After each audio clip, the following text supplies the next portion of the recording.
The purpose of this video today is going to be to show how we mix gluten-free bread dough and how it differs from regular bread dough. So in the bowl right now we have a mixture of flours, potato starch, rice starch, different hydrocolloids and proteins, and we're going to add into this our liquid ingredient.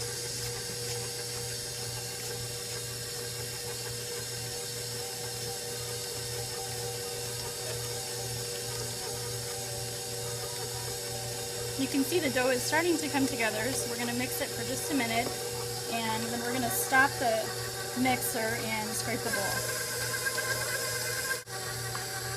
Okay, now we're going to scrape the bowl.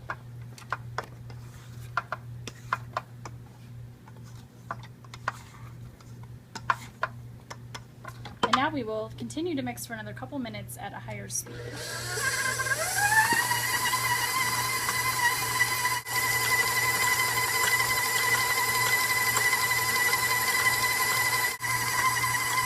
Okay, so now the product is done mixing, so we're going to go ahead and get the product out and put it on the table and hand form it.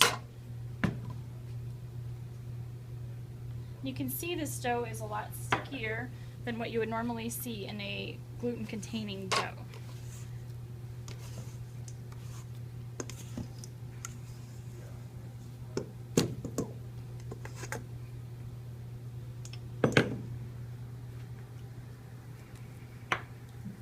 So this dough is enough for 2 loaves, so we're just going to split it by hand, and we're going to just form this dough by hand for today in our lab.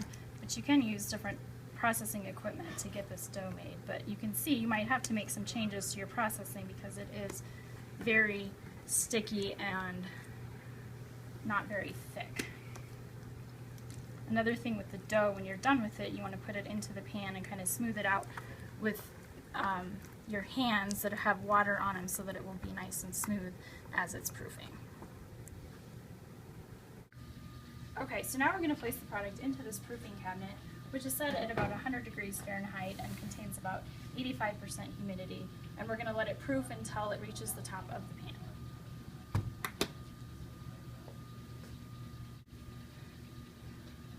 Alright, so now the bread is done proofing. As you can see, it rose to the top. It looks very nice, and we're going to go into the oven now. Alright, so now we're going to put the bread in the oven. This is just a standard convection oven, and it's set at 350 degrees, and it's going to bake for 50 minutes.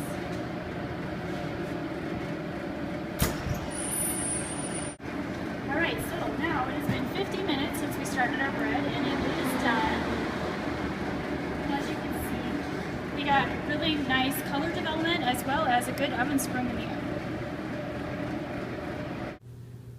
Alright, so now that the bread has cooled, we're going to slice it and look at it.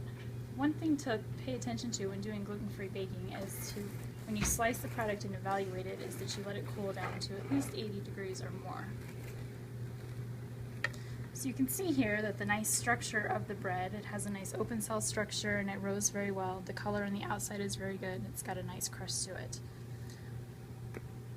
So in conclusion, just want to make sure that when you're mixing the gluten-free products that the dough might look a little bit different, but if you follow the instructions and the formula, then you will get a nice product.